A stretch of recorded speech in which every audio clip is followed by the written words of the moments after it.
अंतरिक्ष से आए मेहमान रात के 2 बजे थे। गांव के सभी लोग गहरी नींद में सो रहे थे। आसमान में चांद बादलों के पीछे छिपा हुआ था, जिससे चारों ओर घना अंधेरा था। तभी एक अजीब सी रोशनी जंगल के ऊपर दिखाई दी। यह रोशनी धीरे धीरे नीचे उतरने लगी। यह कोई हवाई जहाज नहीं था, बल्कि एक विशाल तिकोना आकार का यान था, जो बिना कोई आवाज किए नीचे आ रहा था। मोहन, जो अपने खेत में पानी दे रहा था, ने जैसे ही यह देखा, वह डर के मारे कांप गया। उसने सोचा कि यह कोई सपना है, लेकिन जब यान से एक तेज हरी रोशनी निकली और कुछ अजीब से जीव बाहर आए, तो उसे यकीन हो गया कि यह कोई सपना नहीं है। वे जीव इंसानों जैसे नहीं थे। उनकी चमड़ी चिकनी और भूरे रंग की थी। उनकी आंखें बहुत बड़ी और काली थीं, जो किसी भी इंसान की आंख से कहीं ज्यादा बड़ी थी। उनके हाथ और पैर बहुत पतले थे और उनके शरीर से एक अजीब सी गंध आ रही थी। मोहन ने जल्दी से अपने घर की ओर भागना शुरू किया। वह जानता था कि अगर उसने इन जीवों के बारे में किसी को बताया तो कोई उस पर यकीन नहीं करेगा, लेकिन उसे यह भी पता था कि ये जीव अच्छे नहीं थे। अगली सुबह गांव में अजीब सी हलचल थी।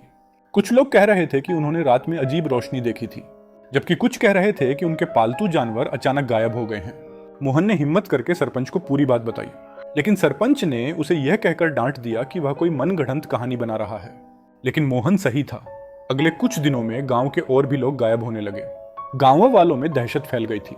वे समझ नहीं पा रहे थे कि यह सब कैसे हो रहा है। मोहन ने अकेले ही उन जीवों का पता लगाने का फैसला किया। वह रात के समय टॉर्च लेकर जंगल में गया।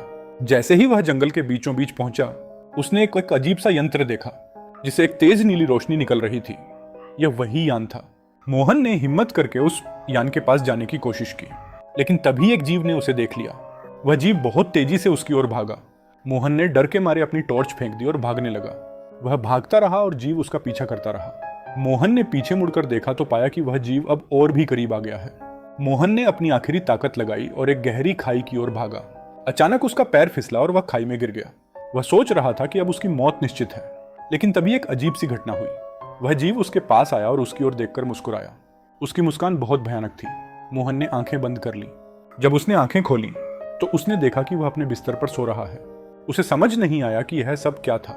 क्या यह एक सपना था? वह बहुत डर गया और उसने अपनी माँ को आवाज दी। उसकी माँ उसके पास आई और उसे गले लगा लिया। मोहन ने उनसे पूछा कि क्या वह ठीक है, तो उनकी माँ ने कहा, हाँ बेटा, तुम ठीक हो। लेकिन जब मोहन ने अपनी माँ की आंखों में देखा तो वह डर के मारे कांप गया। उनकी आंखें भी उन जीवों जैसी थीं, बड़ी और काली। मोहन समझ गया कि यह सब कोई सपना नहीं था, बल्कि वे मेहमान अब उसके घर में ही हैं।